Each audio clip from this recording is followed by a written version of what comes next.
నమస్తే అందరికీ గరం గరం వార్తలకు స్వాగతం. ఎట్లున్నారు అందరూ? అంత మంచేనా? వార్తలు చూసేందుకు తయారుగా ఉన్నారా? చాలా వార్తలు ఉన్నాయి, ఆలస్యం చేయకుండా చూద్దాం. ముందుగా అయితే హెడ్లైన్స్ చూసేద్దాం పారి. రేవంత్ రెడ్డి సారు దగ్గరికి పోయి పెళ్లి వివరాలు తెలుసుకుంటా అంటున్న రాజేషు. నా కలల రాకుమారితో నాకు పెళ్ళి అవుతుందా లేదా అని సార్ని చెప్పమందామని చెప్పి పోతున్నా. ఇప్పుడు నిమ్మల ఏమని ప్రచారం చేయాలి బుగ్గన సార్? నీకు 13, 18 ఇప్పుడు నీకు లేదు, నీకు లేదు, నీకు లేనే లేదు అనాలి. బట్టి పేరును మర్చిపోయిన బాలయ్య, సీఎం డీసీఎం పేర్లు మర్చిపోవుడు ఏందయ్యా? చెట్టు మీదకి ఎత్తుకపోయింది కోతి పైసలు, ఏరుకునే తందు గురికిండ్రు పబ్లిక్.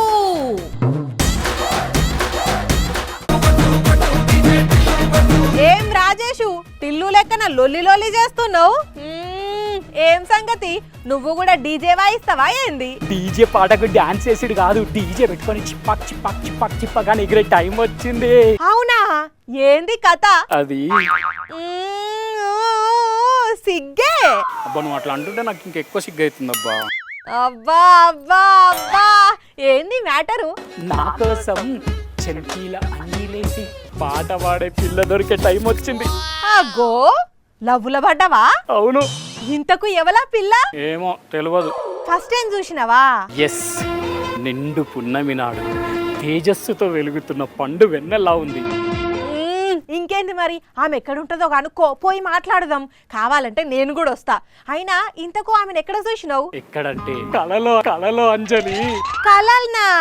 ఎట్లా కనపడుతున్నా నీకు? నా వెన్నెలంత అందంగా కాకపోయినా పర్లెత్తి. అయినా నీతో నేందబ్బా మాటలు, టైం వేస్ట్. అర్జెంటుగా నేను పోయి నా పిల్లతో లగ్గం అవుతుందా లేదా తెలుసుకుంటా. డీజే టిల్లు పేరు వేరు సోకేమో హీరో తీరు. ఓ రాజేషు, ఆమె ఎవరో కూడా తెలియదు అంటున్నావు, మరి ఏడికి పోతున్నావు? రేవంత్ రెడ్డి సార్ దగ్గరికి. ఒక్కసారి ఆగి ఇటు తిరుగు. మళ్ళేమైందబ్బా నీకు? రేవంత్ రెడ్డి సార్ దగ్గరికి ఎందుకు?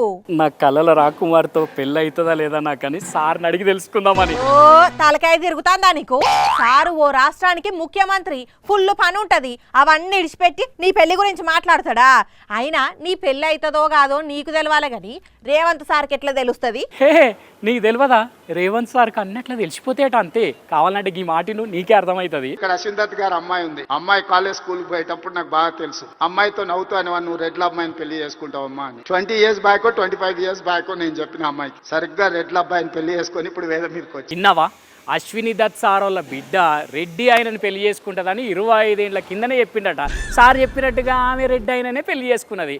100% ఉంటుందట సార్ సక్సెస్ రేటు. సో నేను ఒకసారి చెప్పినా అంటే 100% అది జరుగుతుంది. అందుకే నా కలల రాకుమారితో నాకు పెళ్ళి అవుతుందా లేదా అని సార్ని చెప్పమందామని చెప్పి పోతున్నా. అబ్బా, నేను సారు దగ్గరికి పోనిస్తారా ఎవలో? హలో, మా గల్లీ లీడర్ మనకి చాలా క్లోజ్ అమ్మా. కావాలంటే ఆయనతో రికమెండ్ చేయించుకుని అయినా సరే రేవంత్ రెడ్డి సార్ని కలుస్తా. అయినా నీతో మాటలైంది. నా కలల రాకుమారితో నాకు పెళ్ళి అవుతా లేదా కనుక్కోవాలి అర్జెంటుగా. డిజెట్లు పేరు స్టైలే వేరు. మరి నిజంగానే సారు చెప్పింది నిజమే అయిద్దో? అదే నిజమైతే సారు సీఎం అవుతాడు అని కూడా ముందే తెలుసు కావచ్చు సారుకు.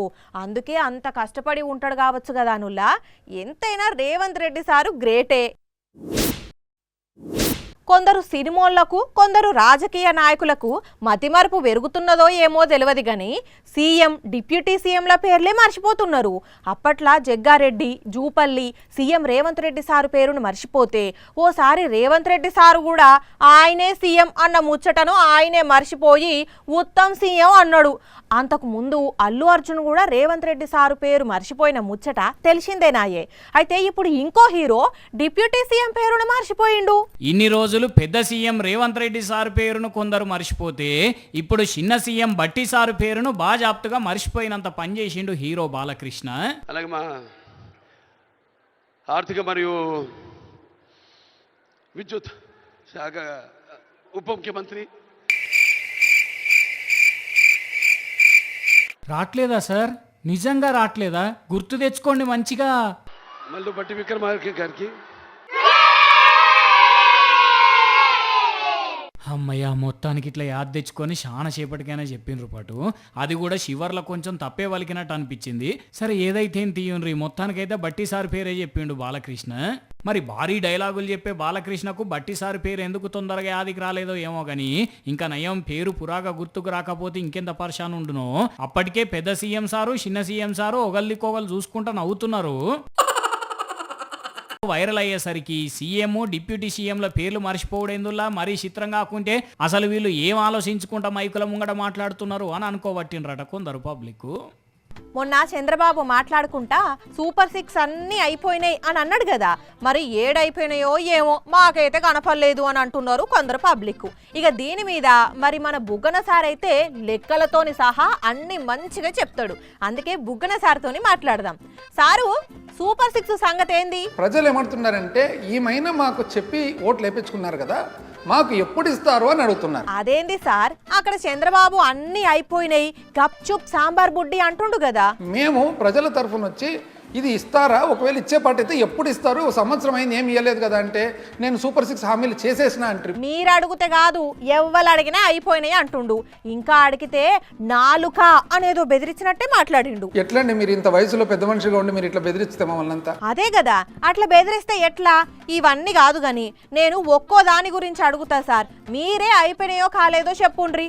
ముందు తల్లికి వందనం అయిపోయిందట కదా సార్, ఇచ్చిందా ఈ కూటమి సర్కారు? తల్లికి వందనం 83 లక్షల మందికి ఇవ్వాలా, అదేదో కుదిచ్చేసి 60 లక్షల చిల్లర అని అంటున్నారు. మళ్ళీ ఇంతవరకు ఇంకా అందలేదు పూర్తిగా అందరికి. మరి నీకు 15,000, నీకు 15,000, నీకు 18,000 అని ప్రచారం చేసిన లీడరు ఇప్పుడు ఏమని ప్రచారం చేయాలి సార్? అంటే ఇప్పుడు ఆ మంత్రి ఉన్నాడు చూడండి, పాపులర్ మంత్రి, ఇప్పుడు ఏం చెప్పాలంటే పోయి ఇప్పుడు నీకు లేదు, నీకు లేదు, నీకు లేనే లేదు అన్నారు. ఫ్రీ గ్యాస్ కూడా అయిపోయిందట కదా.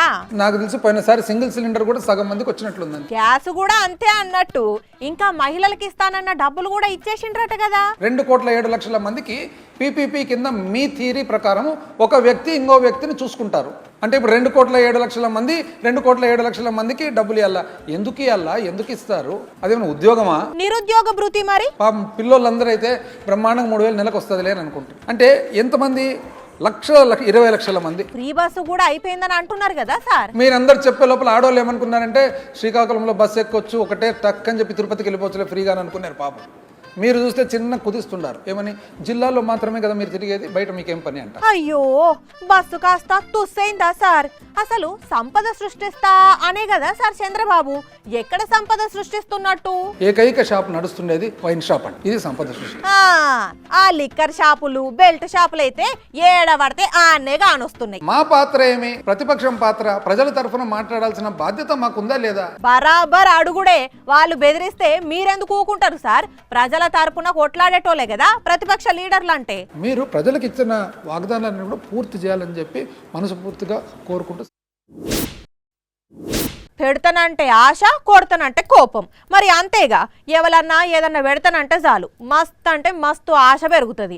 మళ్ళా దాంట్లో నీకు ఖచ్చితంగా ఇస్తా, బరాబర్గా ఇస్తా, ఎవ్వరికి ఇవ్వకపోయినా ఇచ్చినా నీకు మాత్రం పక్క, నా మాట నమ్ము, మనం మాటిస్తే మామూలుగా ఉండదు అని అంటే ఎట్లుంటుంది ముచ్చట? ఆశలు ఆకాశానికి అంటుతాయి కదా. అయితే ఇక్కడో అన్నకు ఇట్లనే ఆశలు రేపిండ్రు, కానీ ఆఖరికి వచ్చేసరికి ఆగం పట్టించేసరికి ఏం చేసిండంటే నమ్మి నాన పోస్తే పుచ్చి బుర్రలైనట్టే చేసిండ్రు, ఉన్న నమ్మకం కూడా పోగొట్టిండ్రు అని ఏకంగా పంచాయతీ ఆఫీస్ ముందే గుడిసేసుకొని ముఖ్యమంత్రి రేవంత్ రెడ్డికి గోడు వినవించుకున్నాడు. సూర్యాపేట జిల్లా ఆత్మకూరు ఎస్ మండలం ఎనుబాములలో ఉండే ఇగో ఈ అన్న. ఈ అన్నకు 3 ఆడపిల్లలు, ఉండేది ఇగో ఈ గుడిసెల. అయితే ఇప్పటికే 4 సార్లు ఆఫీసర్లు ఊరు పెద్ద మనుషులు వచ్చి నీకు ఇందిరమ్మ ఇల్లు మంజూరైందన్నారట, లేని ఆశలు లేపినరట. కానీ ఆయనతో ఫైనల్ లిస్ట్ వచ్చేసరికి ఆఫీసర్లు ఏమంటున్నారో నాటేనండి. నిన్న లాస్ట్ విడతకు వచ్చి నీ పేరు రాలేదు బాబు అంటే ఫోన్ నెంబర్ తీసుకుపోయారు, నా ఈ ఆధార్ కార్డు తీసుకుపోయారు, నా ఇల్లు ఫోటో తీసుకుపోయారు సార్. అదట అసలు ముచ్చట. మరి ఊర్లో ఎవడెక్కిచ్చి చెప్పిండో ఈ అన్న ఇల్లు వీకి ఎవరు పేరు ఎక్కిచ్చిండ్రో గాని పేదరికం కళ్ళకు కనబడుతున్న అన్నకే అన్యాయం చేసిండ్రట.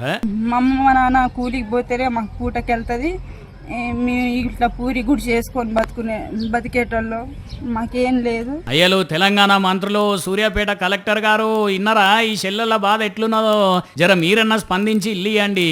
అసలే వానాకాలం వచ్చింది, దీంట్లో ఎవరు ఉంటారు సారు? ఇంకా హైలైట్ ఏంటంటే ఎనుబాముల ఊర్లో కొందరు పెద్ద మనుషులు ఆల్రెడీ బ్రహ్మాండంగా ఇండ్లు ఉన్నోళ్ళకి ఇందిరమ్మ ఇండ్లను మంజూరు చేసిండ్రట.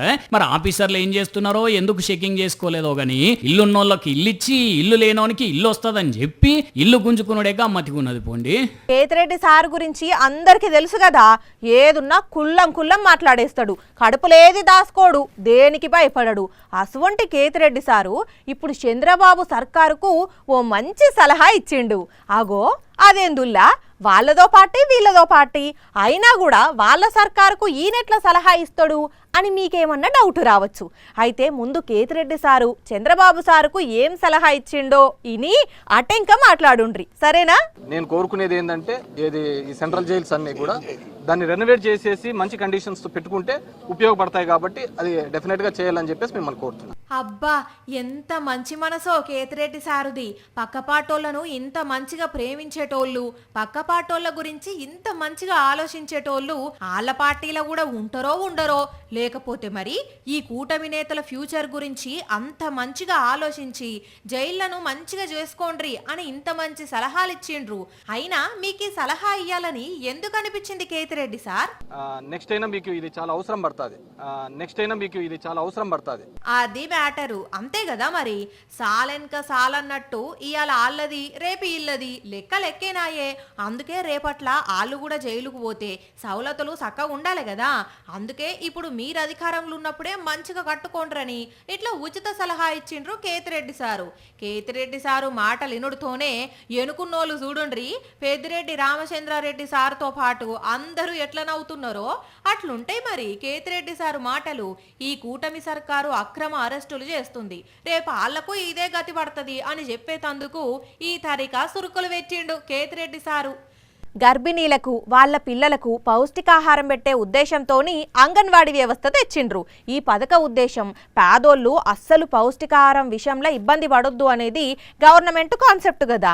అయితే ఏపీలో మాత్రం ఇదంతా తూచ్ అన్నట్టే ఉన్నదుల్లా. అరే అట్లెందుకు అంటావు అంజలి, ఏదో సూపర్ 6 అంటే పట్టించుకుంటలేడు అనుకోవచ్చు కానీ ఈ అంగన్వాడీ విషయంలో ఏమున్నదని అంటున్నావా?